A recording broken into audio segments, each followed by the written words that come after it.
Annyeonghaseyo, welcome to my YouTube channel. Hello, say this, the review of dramas. ഇന്നപ്പം നമ്മൾ ആദ്യം ചെയ്യാൻ പോകുന്നത് drama എന്ന് പറയുന്നത് ഹെഡ് ഓവർ ഹീൽസ്. അതൊരു കൊറിയൻ ഡ്രാമയാണ്. പ്രൈം വീഡിയോസിലാണ് ഇത് റിലീസ് അയക്കുന്നത്. Total 12 episode. ഇതിൻ്റെ ഇപ്പം എപ്പിസോഡ് റിലീസ് അയക്കുന്നത് 6 എപ്പിസോഡാണ് ഇപ്പം ടോട്ടലി റിലീസ്ഡ് അയക്കുന്നത്. ഇത് മൺഡേ ട്യൂസ്ഡേ ആണ് ഇതിൻ്റെ റിലീസ് ഉള്ളത്. ആക്ച്വലി എനിക്ക് ഷാമൺ ബേസ്ഡ് ഡ്രാമാസ് മൂവീസ് എന്നൊക്കെ പറയുന്നത് ഭയങ്കര ഇഷ്ടമാണ്. അതുകൊണ്ടാണ് ഞാൻ ഈ ഒരു ഡ്രാമ കാണാൻ തന്നെ എടുത്തത്. ബട്ട് വർത്ത് ഇറ്റാണ്, നമ്മൾ കണ്ടിരുന്നു പോകും. ഈ ഒരു ഇതിൽ ഹീറോയിന് ഷാമണും ഹീറോ എന്ന് പറയുന്നത് ഈവിൾ സ്പിരിറ്റ് പൊസസ് ആയിരിക്കുന്ന ഒരാളുമാണ്. സോ ഈ ഒരു ഡ്രാമയുടെ സ്റ്റാർട്ടിങ് തന്നെ നമ്മളെ കാണിക്കുന്നത് ഹീറോയിൻ ഒരു ഈവിൾ പൊസസ് ആയിരിക്കുന്ന ഒരാൾ രക്ഷിക്കുന്നതാണ്. പക്ഷെ രക്ഷിച്ചില്ല. മൊത്തത്തിൽ ആ ഒരു ടൈമിൽ അലാം മുഴങ്ങുകയും ഹീറോയിന് സ്കൂളിൽ പോകാൻ ടൈം ആവുകയും ചെയ്തു. അപ്പോൾ ആ ടൈമിലാണ് നമുക്ക് മനസ്സിലാവുന്നത് അവൾ ഒരു ഹൈസ്കൂൾ സ്റ്റുഡൻ്റ് ആണെന്നുള്ളത്. അത് കഴിഞ്ഞ് രാത്രിയിലാണെങ്കിൽ അവൾ ഷാമണായിട്ട് വർക്ക് ചെയ്യുന്ന ടൈമിൽ ഹീറോയുടെ ഗ്രാൻഡ് മദറും കൂടെ വരുന്നു. ആ ടൈമിൽ തന്നെ ഹീറോയെ ഇഷ്ടപ്പെട്ടു. Love at first sight. അപ്പം ആ ടൈമിൽ ഹീറോ നടന്നു വരുന്നത് കാണുന്നത് തല തിരിഞ്ഞാണ്. സോ അപ്പോൾ ഹീറോയിന് മനസ്സിലായി ഹീറോ ഒരു ഈവിൾ സ്പിരിറ്റായിട്ട് പൊസസ്ഡ് ആണ്. അപ്പോൾ അതൊരു ശാപം കിട്ടിയ ഒരു ഈവിൾ സ്പിരിറ്റ് ആണെന്നുള്ളവർ മനസ്സിലായി. കാരണം ശാപം കിട്ടിയ ഒരാളാണ് അങ്ങനെ നടന്നു വരുന്നത്. സോ അതെല്ലാം കഴിഞ്ഞ് വന്നപ്പം പിന്നെയാണ് ഹീറോയിന് മനസ്സിലായത് ഹീറോയ്ക്ക് ഇനി 21 ദിവസമേ ഉള്ളൂ. അത് ഹീറോയിന് ഒട്ടും അക്സെപ്റ്റ് ചെയ്യാൻ പറ്റില്ല. കാരണം ഹീറോയിൻ്റെ ഫസ്റ്റ് ലവ്. സോ അങ്ങനെ വിട്ടുകൊടുക്കാനേ ഹീറോയിന് തോന്നുന്നില്ല. അപ്പം രക്ഷിക്കാമെന്നൊക്കെ ഹീറോയിൻ പറഞ്ഞു. പക്ഷേ ഹീറോയ്ക്ക് അധികവും ഒരു ഇതില്ല. കാരണം ഹീറോയുടെ മനസ്സിലുള്ളത് ഇവരൊക്കെ പറ്റിക്കാനാണ് എന്നുള്ളൊരിതിലാണ്. കാരണം നേരത്തെ ആണെങ്കിലും ഗ്രാൻഡ് മദർ കുറേ ഷാംസിൻ്റെ അടുത്ത് കൊണ്ടുപോയിട്ടുണ്ട്. അപ്പോഴൊക്കെ അവിടുന്ന് ഹീറോയ്ക്ക് ബാഡ് എക്സ്പീരിയൻസ് ആണ് കിട്ടിയേക്കുന്നത്. സോ ആണെങ്കിൽ ഹീറോ അത് വിശ്വസിച്ചില്ല. അങ്ങനെ പിന്നെ അവരവിടുന്ന് പോയി. പിറ്റേ ദിവസം ആയപ്പോഴത്തേക്കിന് ഹീറോയിൻ ക്ലാസ്സിൽ ഇരിക്കുമ്പോഴാണ് ഹീറോ ട്രാൻസ്ഫർ ആയി അങ്ങോട്ട് വരുന്നത്. ഹീറോ ട്രാൻസ്ഫർ ആയി വരുമ്പോൾ തന്നെ ഹീറോയിൻ്റെ മനസ്സിലൊരു ഹോപ്പ് വന്നു. ഓക്കെ, നമുക്കതിനെ രക്ഷിക്കാൻ പറ്റും എന്നുള്ള ഒരു ഹോപ്പ് വന്നു. കാരണം സെയിം സ്കൂളാണല്ലോ എന്നുള്ള ഒരു ഇതിൽ ഹീറോയിൻ്റെ ഒരു ഫ്രണ്ടായിട്ട് അവിടെ വേറെ ഒരാളുണ്ട്. അവന് മാത്രമേ അറിയത്തുള്ളൂ അവൾ ഒരു ഷാമണാന്നുള്ളത്. സോ കുറച്ചുകൂടെ കഴിയുമ്പോഴത്തേക്കിന് ഇവളാണെങ്കിൽ അവരുമായിട്ട് അടുക്കാൻ നോക്കുന്നു. അവൻ സമ്മതിക്കുന്നില്ല. കാരണം ഇവൻ്റെ മനസ്സിലുള്ളത് ഇവന് ബാഡ് ലക്ക് ഉണ്ടെന്നാണ്. കാരണം ഇവൻ്റെ പേരൻസ് ആണെങ്കിൽ എൻ്റെ ഫാമിലി മെമ്പേഴ്സ് പോലും വിചാരിച്ചേക്കുന്നത് ഇവനൊരു ബാഡ് ലക്ക് ഉള്ള ഒരാളാണ് എന്നൊക്കെയാണ്. കാരണം അതുകൊണ്ട് തന്നെ ആർക്കും അവനെ ഇഷ്ടമല്ല. സോ അതുകൊണ്ട് തന്നെ ഇവനധികം ഫ്രണ്ട്സും ഇല്ല.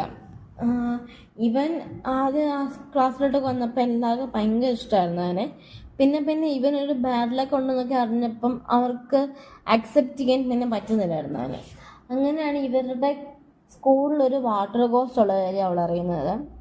ഇവൻ ഒരു ഈവിൾ സ്പിരിറ്റ് പൊസസ് ആയിരിക്കുന്നതുകൊണ്ട് തന്നെ ഇവൻ്റെ അടുത്തോട്ട് കുറേ സ്പിരിറ്റ്സ് ഇങ്ങനെ അട്രാക്റ്റഡ് ആവും. സോ അതുകൊണ്ട് തന്നെ അവനെ രക്ഷിക്കാനായിട്ട് ഇവള് വാട്ടർ ഗോസ്റ്റിനെയൊക്കെ അവിടെ നിന്ന് മാറ്റാനൊക്കെ ആയിട്ട് പോകുന്നുണ്ട്. ഇവള് ഷാമണായതുകൊണ്ട് തന്നെ ഇവൾക്ക് പ്രേതത്തിനൊക്കെ മുന്നിൽ കാണാൻ പറ്റും. സോ ആ സമയത്താണ് 3 പേര് ആ വാഷ്റൂമിലോട്ട് വരുന്നത് സ്മോക്ക് ചെയ്യാനായിട്ട്. ആ ടൈമിൽ തന്നെയാണ് ഹീറോയിൻ കയറി വരുന്നത്. ആ സമയത്ത് തന്നെ ഹീറോയുടെ അടുത്തോട്ട് ഈ വാട്ടർ ഗോസ്റ്റ് അട്രാക്റ്റഡ് ആവുന്നുണ്ട്. ആ ടൈമിലൊക്കെ അവിടെ പിന്നെ ഹീറോയിന് അവനെ രക്ഷിച്ചേ പറ്റൂ. ആ സമയത്തൊക്കെ വലിയ കോമഡിയാണ് ആ സീനൊക്കെ. അങ്ങനെ സീസൺ 1 എപ്പിസോഡ് 1 അവസാനിച്ച് എപ്പിസോഡ് 2 സ്റ്റാർട്ടിങ്ങിലൊക്കെ അവർക്ക് പണിഷ്മെൻ്റ് ഒക്കെ കൊടുക്കുന്ന ആ ഭാഗം. കാരണം അതുപോലെ കാട്ടിക്കൂട്ടലാണ് ഹീറോയിൻ അവിടെ കാണിച്ചു കൂട്ടിയതാണ് രക്ഷിക്കാനൊക്കെ ആയിട്ട്. അപ്പം പണിഷ്മെൻറ്റിന് കിട്ടിയ ടൈമിൽ പോലും ഹീറോയിൻ അവനോട് സംസാരിക്കാൻ നോക്കുമ്പോൾ അവൻ സമ്മതിക്കുന്നില്ല. ഒരു ഡിസ്റ്റൻസ് കീപ്പ് ചെയ്യുന്നുണ്ട്. പിന്നെ അവളാണെങ്കിൽ സ്വന്തമായിട്ടാണെങ്കിൽ പോലും മന്ത്രങ്ങളൊക്കെ ബോഡിയിൽ എഴുതി വെക്കുകയൊക്കെ ചെയ്യുന്നുണ്ടായിരുന്നു അവനെ രക്ഷിക്കാനായിട്ട്. വേറെ ഒരാളുടെ അടുത്ത് പോയി ഒരു മന്ത്രങ്ങളൊക്കെ എഴുതിയ പേപ്പറൊക്കെ അവൾ വാങ്ങുന്നൊക്കെ ഉണ്ട്. അപ്പോൾ ഇവളുടെ ഫ്രണ്ടും ഇവളും കൂടെ ചേർന്ന് അവൻ്റെ ഫോണിനകത്ത് ഈ മന്ത്രങ്ങളൊക്കെ വെക്കുന്നത് ഇവൻ്റെ ഗ്രാൻഡ് മദർ കണ്ടായിരുന്നു. ആ ടൈമിൽ ഗ്രാൻഡ് മദറിന് മനസ്സിലായി ഇവൾ ഷാമണാണെന്നുള്ള കാര്യം. ഇവനെ ഹെൽപ്പ് ചെയ്യാൻ നോക്കുവാണ് എന്നുള്ളതൊക്കെ. അങ്ങനെ കുറച്ചുകൂടെ കഴിയുമ്പോഴത്തേക്കാണെങ്കിൽ ഇവരിങ്ങനെ ഗ്രാൻഡ് മദർ ഇവരുടെ വീട്ടിലോട്ട് വിളിക്കുക, അങ്ങനെയൊക്കെ ആയി കുറച്ചുകൂടെ ഇവർ തമ്മിൽ അടുക്കുന്ന കുറച്ചുകൂടെ ഫ്രണ്ട്ഷിപ്പ് ഒക്കെ ആവുന്നുണ്ട്. എന്നിട്ട് കുറച്ചുകൂടെ കഴിയുമ്പോഴത്തേക്കിന് ഇവളുടെ ബോഡിയിൽ തന്നെ മന്ത്രങ്ങളൊക്കെ ഇരുതി വെച്ചേക്കുന്നതുകൊണ്ട് തന്നെ ഇവനെ ടച്ച് ചെയ്യുവാണെങ്കിൽ ഇവൻ്റെ അടുത്തൂടെ അട്രാക്റ്റഡ് ആയി വന്ന ഗോസ്റ്റൊക്കെ കുറച്ചുകൂടെ മാറിപ്പോവും. അപ്പോൾ ഇവൾക്ക് ഇവനെ ടച്ച് ചെയ്യാനായിട്ട് എൻ്റെ ദൈവമേ, അത് ടച്ച് ചെയ്യുന്നൊക്കെ വലിയ കോമഡിയാണ്. അത് കാണുമ്പോൾ നമുക്ക് ചിരിച്ചു പോവും. കാരണം നമുക്ക് അതുപോലെ കോമഡി അവരെടുത്ത് വെച്ചേക്കുന്നതൊക്കെ. അതെല്ലാം കഴിയുന്നതാണെങ്കിൽ കുറച്ചുകൂടെ കഴിയുമ്പോഴത്തേക്കിന് ഇവന് മനസ്സിലായി ഇവള് ഷാമണാന്നുള്ള കാര്യം. കാരണം ഇവൻ്റെ ഒരു പ്രാക്ടീസായിട്ട് ബന്ധപ്പെട്ട് ഇവനിങ്ങനെ നൈറ്റ് വാക്കിന് പോകുമ്പം ഇവളും വേറൊരു ഷാമണും കൂടെ ഡാൻസ് ചെയ്യുന്ന ഇവൻ കാണും. ആക്ച്വലി അവളുടെ കൂടെ നേരത്തെ നിന്ന ആ ഷാമൺ ഒരു ബാഡ് ഷാമണാണ്. അവള് ഇവനെ ഒരുമാതിരി യൂസ് ചെയ്യുമായിരുന്നു. അപ്പം ഇവൻ്റെ മനസ്സിൽ വന്നത് ഓക്കെ, എന്നാൽ ഇവളും അവനെ യൂസ് ചെയ്യാന്നുള്ള ഒരിതിലാണ് അവനും ഇരുന്നത്. കുറച്ചുകൂടെ കഴിഞ്ഞപ്പം പക്ഷെ അവളത് എക്സ്പ്ലെയിൻ ചെയ്യാൻ വന്നു. പക്ഷെ അവനത് കേൾക്കുന്നില്ല. അവൾ പറഞ്ഞൊന്നും അവൻ അക്സെപ്റ്റ് ചെയ്യുന്നില്ല. കുറച്ചുകൂടെ കഴിഞ്ഞപ്പോഴത്തേക്കിന് ഇവളുടെ ഫ്രണ്ട് പറഞ്ഞു, നീ ഒരു കാര്യം ചെയ്യും, നീ ഷാമണായിട്ട് തന്നെ മുന്നോട്ട് പോ. ഇവള് നേരത്തെ ബോഡിയിൽ മന്ത്രങ്ങൾ എഴുതുപോലെ അവൻ മന്ത്രങ്ങൾ എഴുതി വെക്കാമെന്നൊക്കെ പറഞ്ഞു. അവളപ്പോൾ അത് കേട്ടിട്ട് അങ്ങനെയൊക്കെ ചെയ്ത്. ആക്ച്വലി അതാണ് കോമഡി. കാരണം ഇവൻ ഒരു ബോയ് ആയിട്ട് ഇവളിങ്ങനെ ക്ലാപ്പ് ചെയ്യുമ്പോൾ ഒക്കെ തൊടണം. കാരണം അവൾക്ക് ഈ ഗോസ്റ്റിനെ കാണുന്നതുകൊണ്ട് തന്നെ ഗോസ്റ്റിനെ കാണുമ്പോൾ അവൻ്റെ അടുത്തോട്ട് വരാതിരിക്കാനാണ് അവൾ ക്ലാപ്പ് ചെയ്യുന്നത്. അപ്പം അവനെ ടച്ച് ചെയ്യണം. ദൈവമേ, കോമഡി എന്ന് പറഞ്ഞാൽ കോമഡി. കാരണം ഇവരിങ്ങനെ ബാസ്കറ്റ്ബോൾ കളിക്കുമ്പോൾ ഒക്കെ ഇങ്ങനെ കയറി പിടിക്കണം അവനെ. അത് ഭയങ്കര കോമഡിയാണ് ആ സീനൊക്കെ. കാരണം കുറേ കഴിയുമ്പം എല്ലാവരും വിചാരിക്കുന്നത് അവർ തമ്മിൽ എന്തോ റിലേഷൻഷിപ്പിലാണ് എന്നുള്ളൊരു രീതിയിലോട്ടൊക്കെയാണ്. ഭയങ്കര കോമഡി. അങ്ങനെ ഒരു സാഹചര്യത്തിൽ കുറച്ചുകൂടെ കഴിയുമ്പോഴത്തേക്കിന് ഒരു ഹോണ്ടഡ് ഹൗസിലോട്ട് ഇവൾക്ക് പോകേണ്ട സാഹചര്യം വരുന്നുണ്ട്. പക്ഷെ ആ ഒരു ഹോണ്ടഡ് ഹൗസ് ഓൾറെഡി ഇവളും ഇവളുടെ ഗോഡ് മദറുടെ അവിടെ മന്ത്രങ്ങളൊക്കെ ചൊല്ലി ഇട്ട ഒരു പൂട്ടിയേക്കുന്നതാണ്. പക്ഷെ അങ്ങോട്ട് ഇവളുടെ തന്നെ ഒരു സ്കൂളിലുള്ള ഒരാൾക്ക് പോകേണ്ട സാഹചര്യം വന്നു. അപ്പോൾ അവനെ രക്ഷിക്കാനായിട്ട് ഇവനെ പോയപ്പോഴാണ് അവിടെയാണ് ആ ഒരു എപ്പിസോഡോട് വരുമ്പോൾ 6th എപ്പിസോഡ് തീരുക.